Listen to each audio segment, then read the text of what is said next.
So today we're thrilled to be joined by Dr. Chela Delgado. She has been a high school teacher for about 10 years and currently teaches 12th grade government and economics at Coliseum College Prep Academy in East Oakland. Dr. Chela Delgado, welcome to Flashpoints, and thank you so much for being here. Thanks for having me. All right. Can you start by telling us a little bit more about what's important to know about you and about the work that you have been doing in education and for social justice? Sure. So I'm a kid who was born and raised in Oakland. I grew up going to Oakland Public Schools and being one of the few pretty middle class kids at those schools. Though I am a person of color, I'm mixed. I was very light skinned, so I was one of the lighter skinned people at my school as always. And, I went to school in Oakland in the 90s, so there was a lot going on in terms of gang activity, in terms of violence. I definitely went to Bret Hart Junior High back in the day when it was, there were fights, I would say at minimum once a week, but often every day. It wouldn't be uncommon to say. And I think, especially as a mixed kid, I had to learn to navigate a lot of that. And so I started to pay a lot of attention to schools as a racial space and trying to figure out my own racial identity and making my own friend group. I paid attention also to how other kids were treated and noticed pretty early on that when I got to Skyline, I was one of the few kids of color in the higher tracked classes. That few of my classmates from Bret Hart had come with me into those higher tracked classes. Most of the other kids were white and Asian kids from Montera, the other middle school that was a little wealthier in the hills. And that felt like a really formative moment for me in terms of thinking about racial equity in education. I also had a brother who was a few years ahead of me in school who was a little darker, had a friend crew that was different from mine. I had a really mixed friend crew, and he tended to hang out a little bit more with Black and Latino folks, and surprise, surprise, he was tracked into lower classes than I was until our mom, who is, a very highly educated lawyer and a white woman and who had been active in the PTA for years, came and demanded that he be placed into higher level classes. So my schooling experience was one in which I was really benefiting from a lot of the inequities of the system, but was painfully aware of, the fact that every time I was not stopped in the hallway by a security guard, every time I passed classes easily without doing much work, that meant that other students weren't experiencing those benefits. So I decided pretty early on to become a teacher and actually started my teaching career in Philly and taught there for a few years before I came back to the Bay Area to teach. All right. You have a doctorate degree from UC Berkeley, and I understand that your graduate research focused on some different conceptions of what's sometimes called the achievement gap, sometimes the opportunity gap, the education debt. And these terms obviously point towards some of the most controversial and core social justice issues in education. And even the most powerful and wealthy interests that are pushing this corporate education agenda, they will refer back to the achievement gap, the difference in performance between different racial groups or demographics. But for people who aren't educators, there's a lot of nuance to those terms and a lot of significance, and it's really hard to sort of pull apart what they mean, why it matters, what term you use. So I'm wondering if you could just talk about those three terms a little bit. The achievement gap, the opportunity gap, education debt, what they mean, why they're significant. Yeah.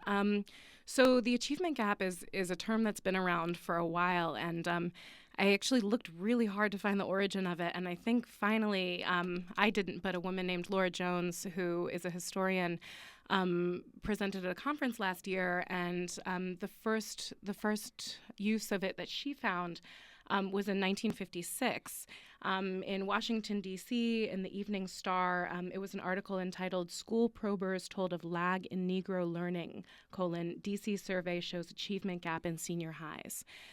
So the achievement gap is this interesting term that has always had a connotation of shortcomings on the part of folks of color, right? So I used to have a professor who said, when we talk about achievement gap, what are we talking about getting up to? A gap where? Where is the gap situated, essentially? Is it situated in students themselves? Is it situated in schools?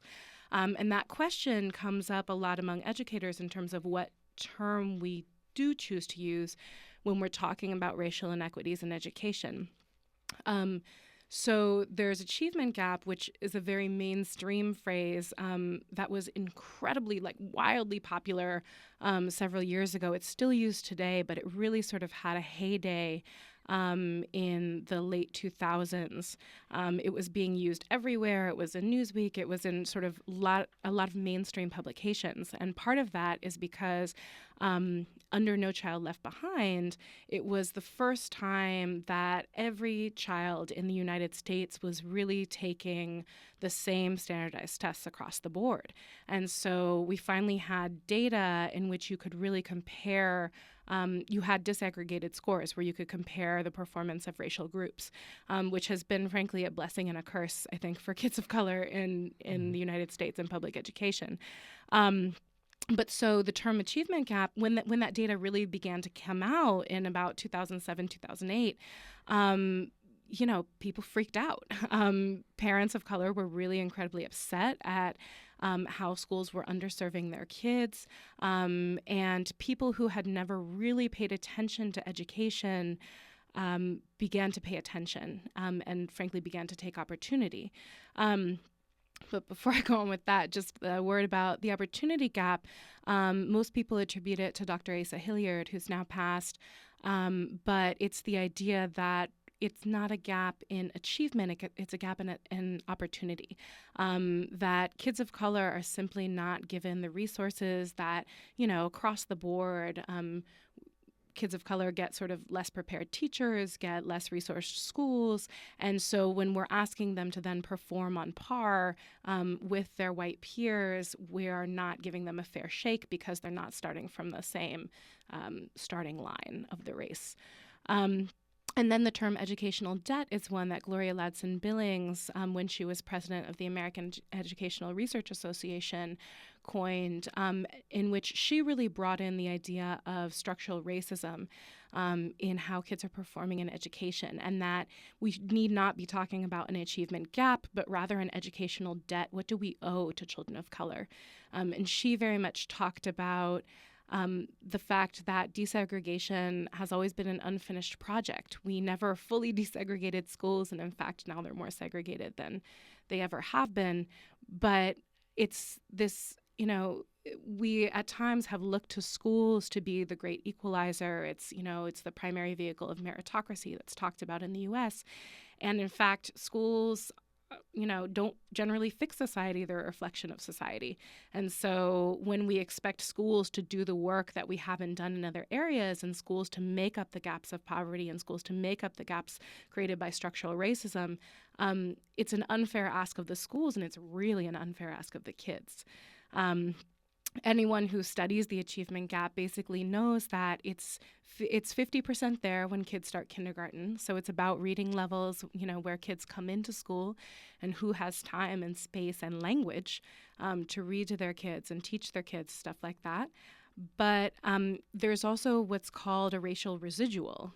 So a lot of reformers now love to talk about the fact that we are closing that gap, which in some ways is true. But when you control for class, there's still a racial residual, meaning middle-class Black kids generally still perform worse on these tests than middle-class white kids. And same for groups of poor and wealthy racial groups. Great. That was really helpful the way you broke that down. So why does it matter what terms we use? In other words, what would you do differently practically if you were focused on the achievement gap, let's say like some of the federal policies do, or if you were focused on the education debt? What's the practical implication of thinking about or using that kind of language? I mean, I think that words are very powerful. So, I mean, I think that I would certainly follow the lead of Ladson Billings in using educational debt, because I think that when we don't talk about the reality of structural racism in schools, we're perpetuating this myth that schools can fix everything and that really it's a matter of effort. That if we work hard enough, we can actually compensate in the classroom for the fact that some kids are going home to really difficult homes where violence happens, where they don't have places to study, where they don't have homes at all. And when they enter classrooms, they're being discriminated against from the first moment they set foot in the door. No amount of hard work can change that, right? That's a matter of perceptions and attitudes, and what's more, the way in which we organize the institution of schools. So I think that I would certainly follow Ladson Billings' recommendation to use the term education debt.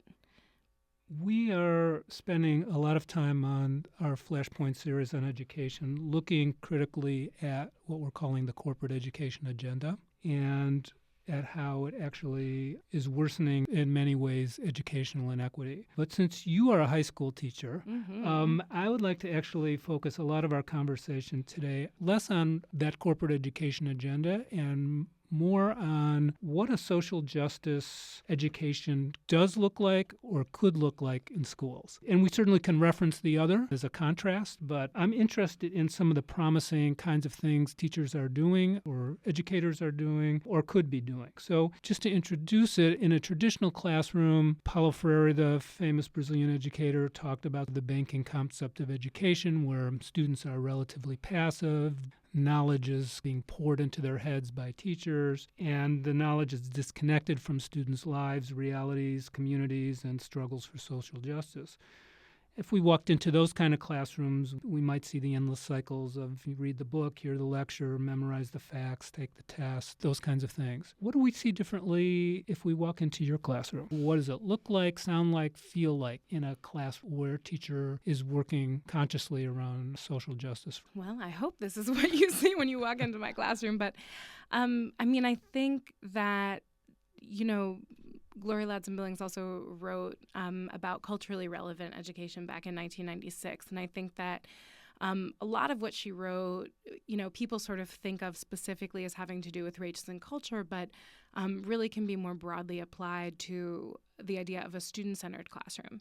And by student-centered, I don't mean students run it. I think that, sometimes social justice educators, there can be this idea that we're just going to sort of let the kids do what they do and it'll be great and they'll sit in a circle and, on the first day. And that's not the reality. And I think particularly given the training a lot of our students have, particularly, frankly, like training around patriarchy, to be a woman. And when I started teaching when I was a 22-year-old woman in front of a classroom, I very quickly had to think about establishing authority and an authoritative stance. Now, I think an authoritative stance is not in opposition with having a student-centered classroom. I think, in fact, it's incredibly important to create that kind of safety before you can do meaningful work with kids.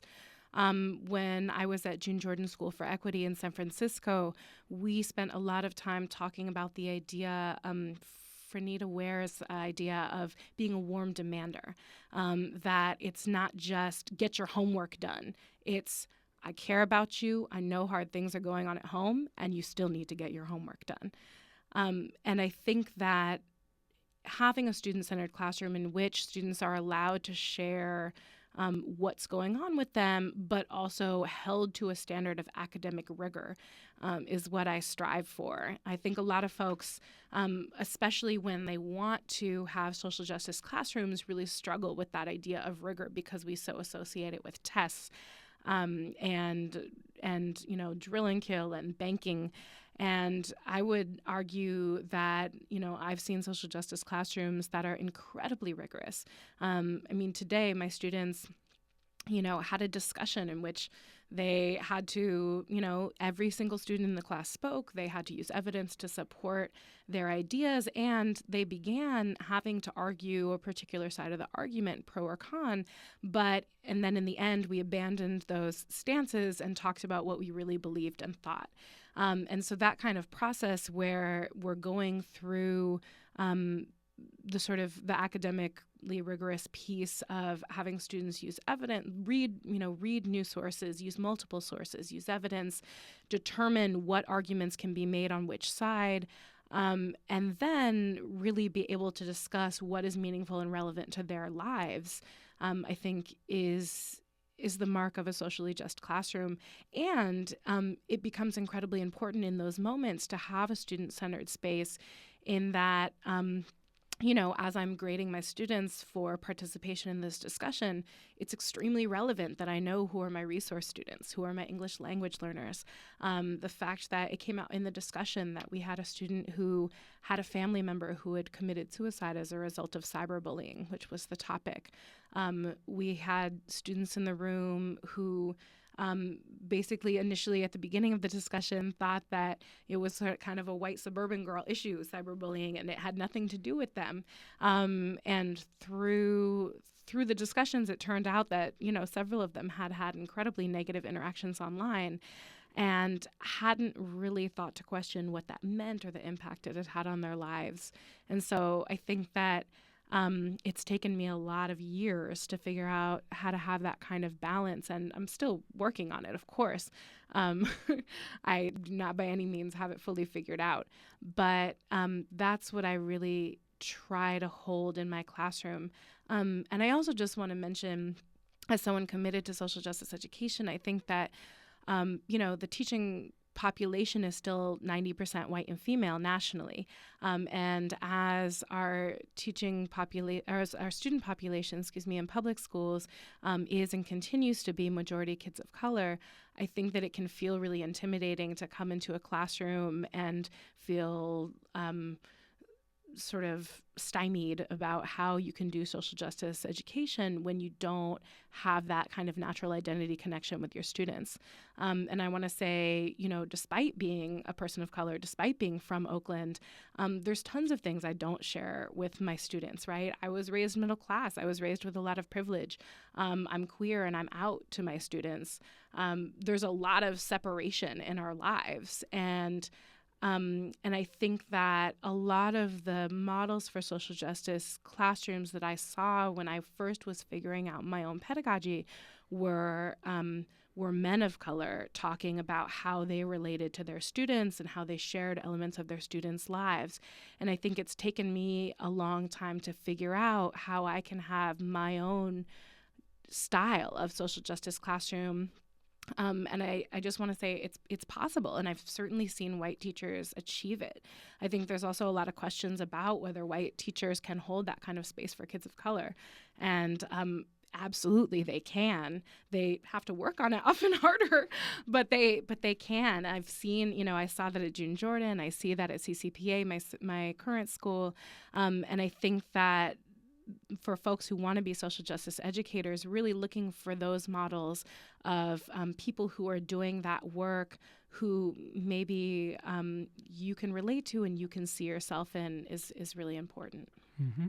Thank you for that. What is critical pedagogy and who uses that?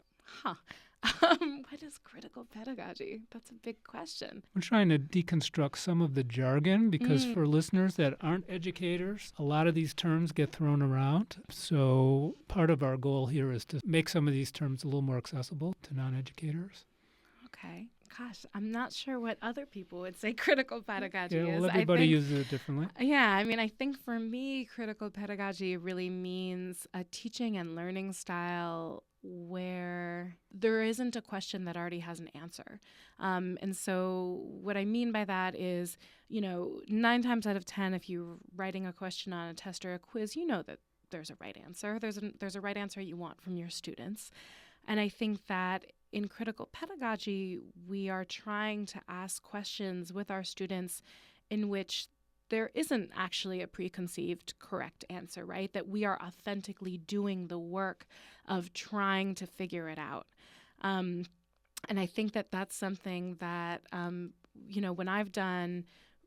we've been, discussing questions together as a class and one student says one answer and another student says another answer, and I listen to both and say, okay, interesting points. And the students say, well, which one is right? And I say, well, I don't know. Which one do you think is right? Those are some of the most important and exciting learning moments in my teaching experience, and I think in students' educational experience. I think the most interesting and rigorous teaching processes that I've done and that I've seen are when there isn't a clear answer and we really are struggling to figure out what is the knowledge we already have, what knowledge do we need to gain or create in order to authentically answer this question. Mm-hmm. All right, good answer. Let's go back a little bit to the question of what it looks like and feels like and sounds like in a social justice classroom. Obviously, it varies by teacher, but if the standard, traditional, dominant way of teaching was the drill and kill and rote learning, what are some of the activities that are the counter to that? I actually think I'm probably in somewhat of a minority of social justice educators in that I don't think there's necessarily a standard mode for social justice education. I think the conventional thing that you read about, I mean, if there is such a thing as conventional in social justice education, but I mean, it's sort of very participatory activities, project-based learning, discussions. I actually would say you can have a social justice and student-centered classroom and have times of lecture and have times when students are taking notes and have times when students are taking fairly traditional assessments. I mean, I think the question is, to what end are they doing that?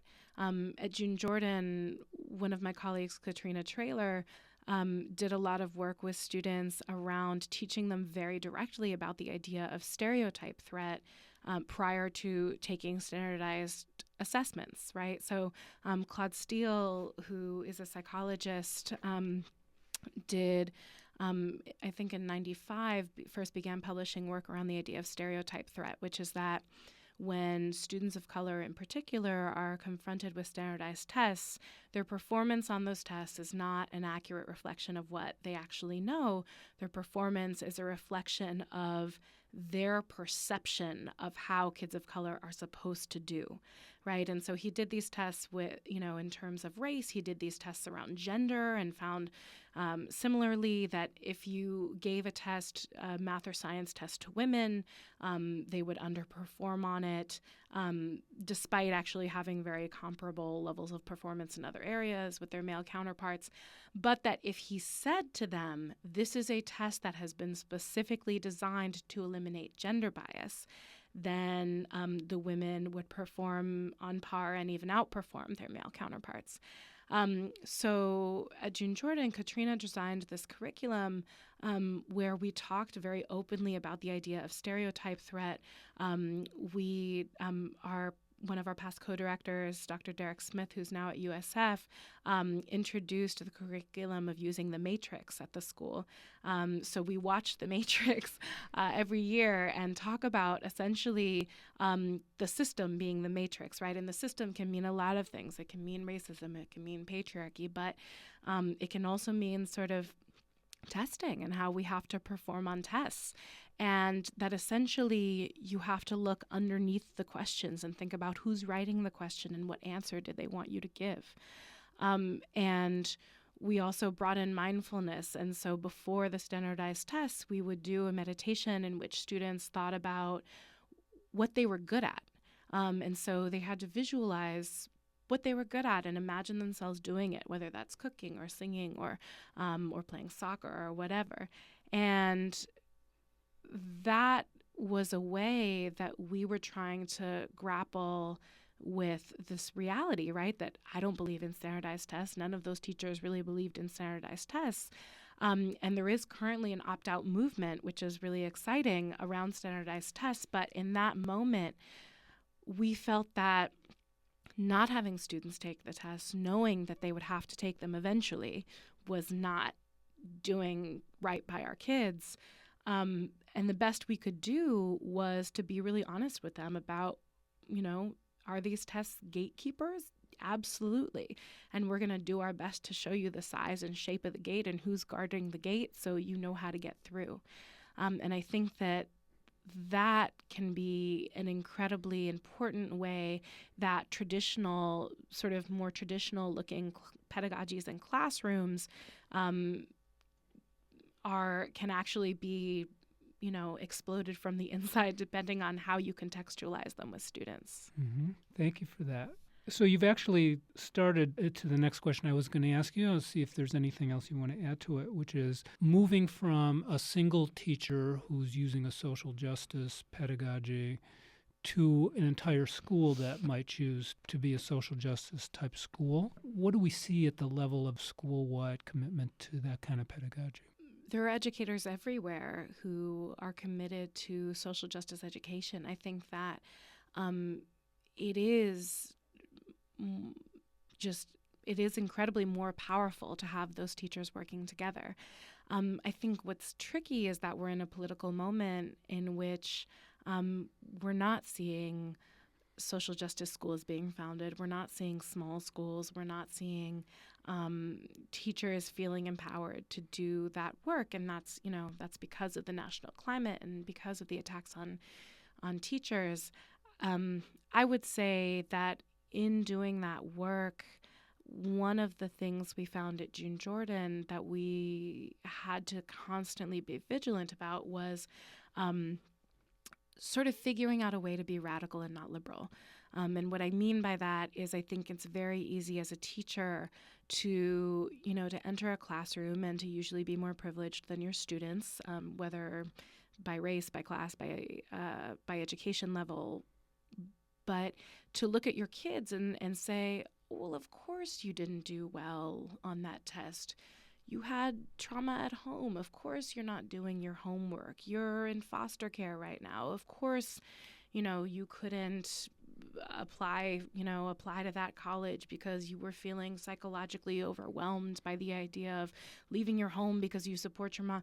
There's things that are realities about our students' lives, right? And I think that the tricky thing about doing good social justice education is acknowledging those realities and still figuring out ways to hold students highly, highly accountable and be rigorous. And at June Jordan, a lot of the way we did that was really by bringing in the beloved community. At the end of the day, again, to go back to the Matrix, it was, we talked a lot about spies, and we talked about, and we used Freire actually, and talked about the idea of, oppressors, oppressed, and sub-oppressors, right? And sub-oppressors are the folks who are members of the oppressed group who are trying to make it sort of into the oppressor class and are doing the work of the oppressor. And so we taught a lot of books in which, we saw examples of people being sub-oppressors, and we would point it out in student behavior. Students, using homophobic language, students mocking each other's skin tone, young women calling each other, sort of dissing each other in the way that young women sometimes do. We would sort of point that out and contextualize it. And I think for us, it always feels like a really hard thing when you have to ask yourself if a kid is ready to be in your community. But the way we sort of figured it out at June Jordan is, if a kid is struggling, if they have an incredibly hard life, I think you can have sympathy for that as an educator and understand the ways in which those circumstances are impacting those kids' life. And I think if you're trying to build something, you have to also be really honest about the harm that kid might potentially be doing to your community. And I think that the community has to be held above all else.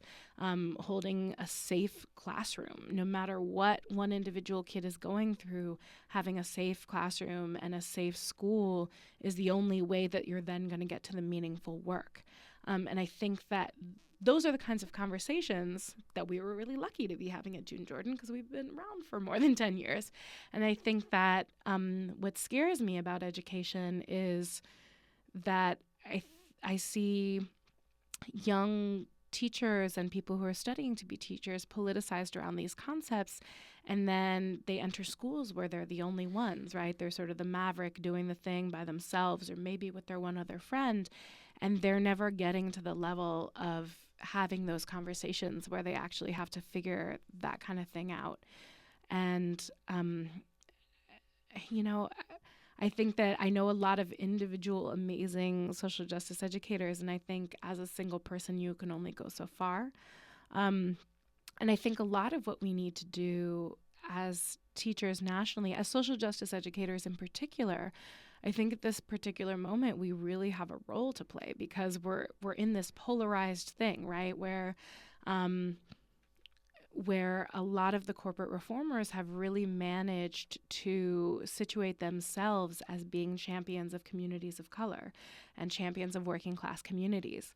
I think, you know, there was a story, I think a few years, I think it was in 2011 now, where it was a particularly telling incident where in New York, the New York NAACP was suing the Success Charter Network to prevent them from founding more charter schools in New York City. And in New York City, of course, everything is so crowded that charters were generally sharing space with traditional public schools. And so they would have these incredible resources like nice computer labs or access to nicer food, et cetera, that the regular public school students didn't get. And the NAACP was concerned about issues of equity in New York City. And so Success Charter Network, organized with its parents and talked to them and managed to turn out huge numbers of majority Black parents protesting against the NAACP for essentially being racist against Black children, for not giving Black children the opportunity to have access to these charter schools because there was demand for more. And now the board of Success Charter Network in New York is, I think at that time it was maybe entirely white men, but it was a lot of hedge fund managers and those types. And I think this situation that we've come to where, that a lot of these corporate charters that are essentially profiting off of our communities have been able to claim themselves as the champions speaks to, I mean, part of it is the national climate around education and sort of the triumph of neoliberalism in general. But part of it is the failure on the part of progressive educators like myself to really get in there and talk openly and honestly about the fact that what's happening in public schools is a crisis. We are underserving kids of color. It is a terrible and dangerous emergency in schools. But I think at the same time, the reality of charters is that, they've got really good PR, a lot of them, and have had really disastrous consequences in places like Chicago and New Orleans, and I'm sure you've talked about all that. But that ultimately they've done more harm than good to communities of color. But it's really amazing the way that corporate reformers have been able to control the conversation, and that reality is not getting discussed in a very broad venue. And teachers like myself who are, progressive, who, I know that I am also, struggling for my students and fighting for my students, but I don't have an answer. That seems really nice and neat, and here's this bright, shiny new school that you can go to where you will pass tests. My answer is a lot more complicated and involves the fact that we need to save public education, and it is actually ultimately going to be the best thing for racial equity if we save public education, but that public education needs to do some real work to figure out how we are going to educate kids. And while it's true that a lot of the claims about how we're underserving kids of color are exaggerated, I mean, you look at these statistics about how kids are performing, and, anyone who has studied the history of education knows that, well, we're underperforming because more kids than ever are taking these tests and trying to go to college. I mean, it's fairly simple, actually, that the reason, why the SAT scores plummeted in the 80s was because more kids were taking the SAT. And the reason why we're having so many kids, quote unquote, underperforming on these tests is because for the first time, we're expecting all children to perform. We're expecting kids who are English language learners who got here 6 months ago to perform on these tests. And I think, so that's all true, right? That the failures of public schools are greatly exaggerated, but there are still very real failures. And we have to be honest about that. And especially as educators of color and committed to kids of color and working class kids, we have to understand the depths of the crisis. So all that is to say about social justice education, I think it is a necessity, but I think we've got to make our case again.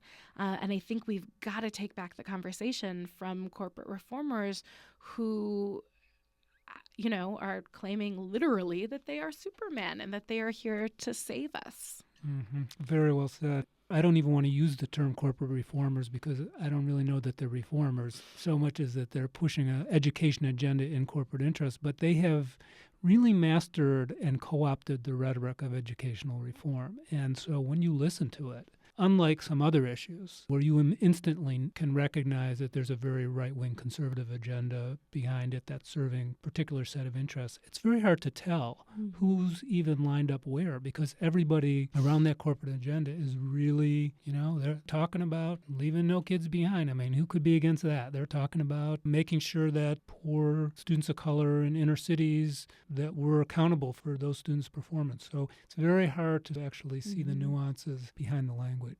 No, and I mean, one of the interesting things has been watching the co-optation of the specific phrase civil rights, which is partially why this example of the NAACP and Success Charter Network in New York is so interesting because they have really, the idea that education is the civil rights issue of our generation has fallen from the lips of everybody and their mom. It's like, Arnie Duncan has said it, Wendy Kopp has said it, John Legend has said it in relation to his advocacy of charters.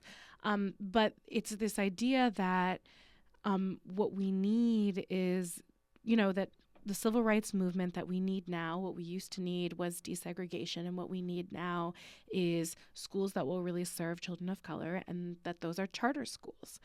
And again, when you read most of the stuff, it's this really difficult thing because for most parents, understandably, they're thinking about their kid, and their kid may individually do better at a charter. And certainly, I'm a parent now. It's not that I want to judge parents for figuring out what they need to get for their children.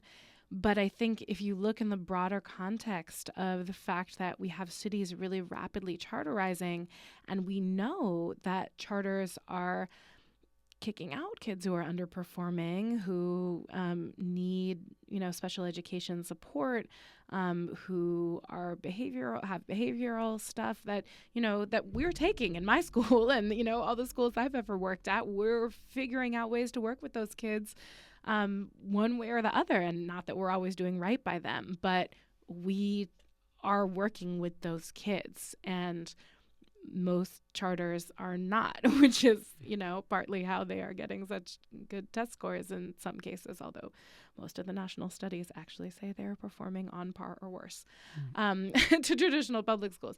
But I think that is really, it's really this thing where we sort of have to reclaim the conversation about racial equity and racial justice in education and figure out, is the answer actually charters? Well, no, that's an answer maybe for some individual kids in some individual ways.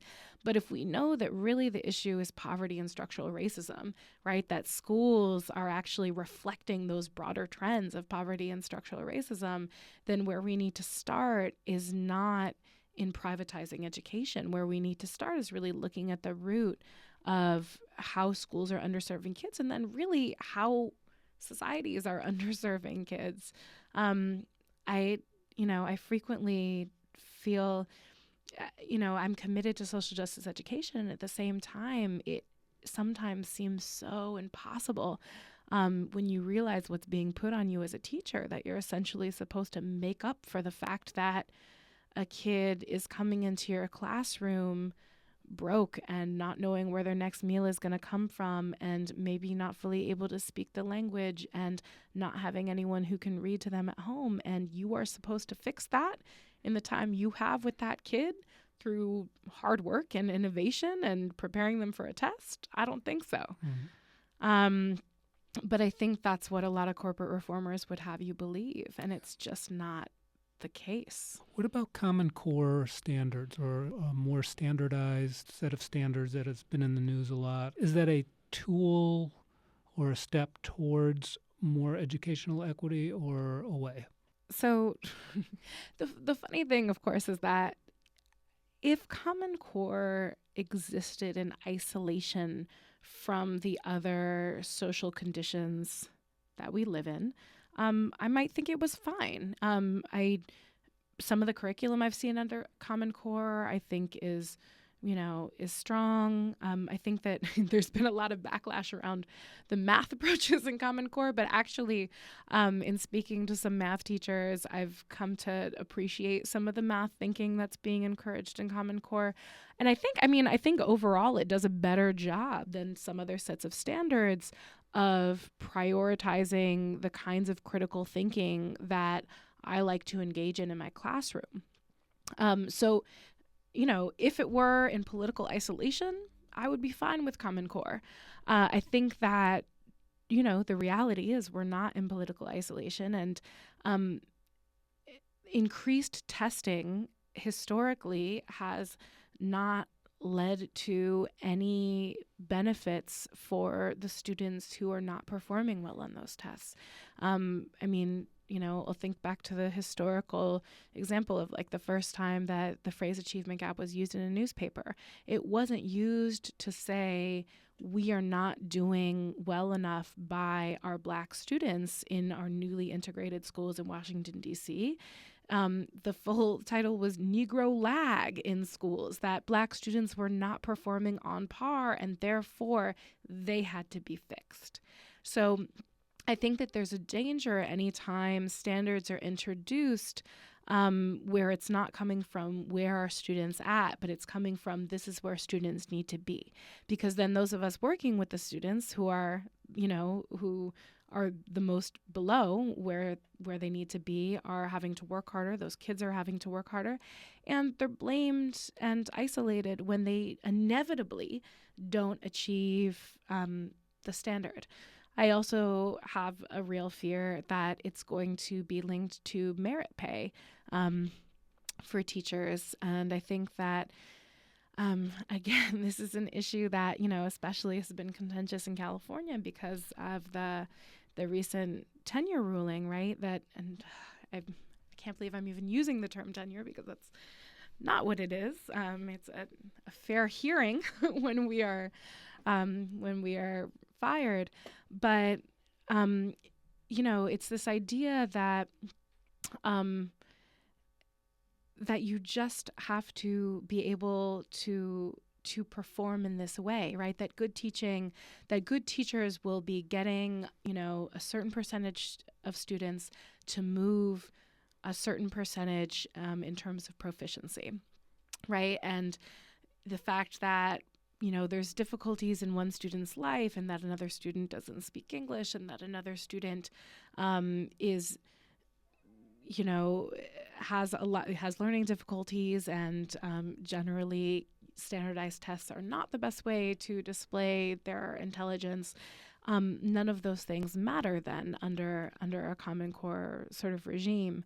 And the other danger of merit pay, of course, is that it tends to reward teachers who are teaching students who don't have as many needs and learning supports that are necessary, right? So, me teaching in Oakland, teaching a lot of low-income students of color, English language learners, students who have IEPs, individual education plans. I'll never do as well, if I'm being measured by Common Core as a student or as a teacher, in a wealthier suburb in the Bay Area. I just won't. And it doesn't mean I'm not a good teacher, and it doesn't mean my students aren't making progress. But I'll still be sort of held to blame, as will my students, which is the real danger. Mm-hmm. All right. What makes you most concerned about the future of education, and what makes you most hopeful? I think what makes me most concerned about the field of education is this division that has been forged between educators, and particularly progressive educators, and communities of color.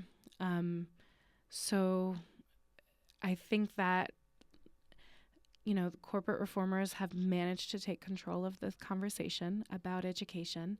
And I think that, the notion of greedy teachers is an image that feels pretty strong in the media, and is not actually a reality I get from parents I work with, but I think is something that's pretty prevalent and out there. And I think that we have to figure out a way to reclaim that conversation. And like I said, to acknowledge the shortcomings of education. I think that the tricky thing is that a lot of reformers, sort of imagine that if I am not excited about corporate reform and privatization and charters, that I must be in favor of the status quo. Well, no, I'm not in favor of the status quo. I think that we are not doing well. I think that schools are failing students left and right. But I think that we have to have a real conversation about racial equity in education and more broadly in society, and what that would mean for schools. And so my fear is that we are getting further and further away from that conversation, because we are imagining that these forces of privatization can fix that for kids. And privatization has never fixed anything for folks of color in the U.S. And it's definitely not going to fix things for students of color in public schools.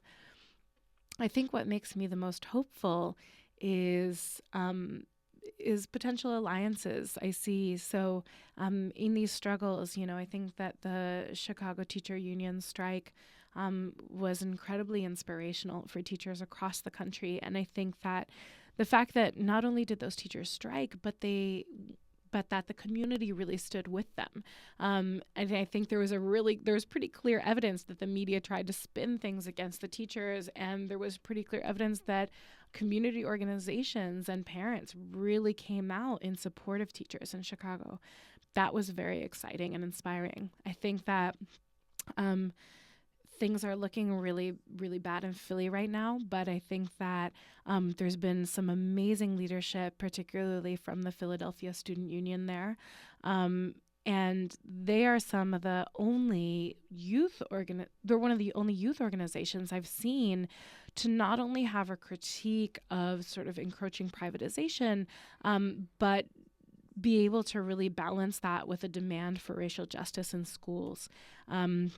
And I think we see very few critics of privatization who are not older, who are not white, who are not affiliated with a union.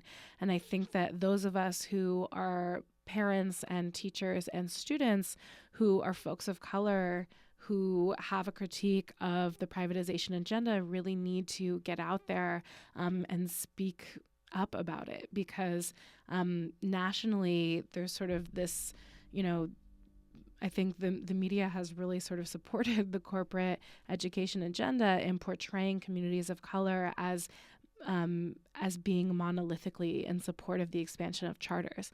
That's not the reality. It's, unfortunately many people are, but I think that's not the reality. And I think PSU is doing some amazing work in Philly of bringing some voices of youth of color in Philadelphia who are the most affected, and really sort of talking about their realities of essentially a neoliberal takeover of the city's schools. So that feels really exciting. And then I think, mostly I feel like I've been shouting about this stuff for years to a lot of my friends who are involved in other sort of progressive organizations, other parts of the left, other parts of social justice movements. And I've been talking about what's going on with schools and how dangerous it is, and how, what's gone down in New Orleans and in Chicago could really be a blueprint for other areas.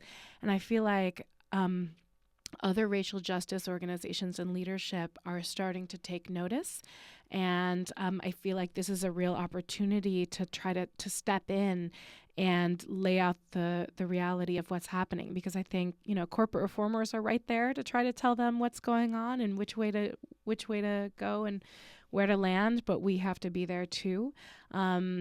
And again, to be really honest about the crisis and the realities of structural racism and classism in schools, and also say what we need is a real overhaul of our public education system, a system where teachers can be held accountable and administrators can be held accountable and communities can have a voice. There have been moments in history where that really has happened, and I think it could happen again, and it can't happen in the corporate education model. So I think that we really, I'm talking to all my folks who are parts of immigrant justice movements and who are working on housing and gentrification issues in the Bay Area and who are working on, really anything, who consider themselves folks who care about social justice, to pay attention to what is happening with schools and education, because we're in a really critical moment. I teach in Oakland, and I gotta say, I feel a little bit like we're next on the national agenda to become a majority charter school district. And we really have to be careful of what happens in the next few years. Thank you for that. Anything else you want to address we haven't covered? No, I guess I'll leave it there. Okay, good. Yeah. Our guest has been Dr. Chela Delgado, teaches 12th grade government and economics at Coliseum College Prep Academy in East Oakland. Thank you for sharing your insight, your wisdom, and your inspiration with us. Really appreciate it. Thank you. All right.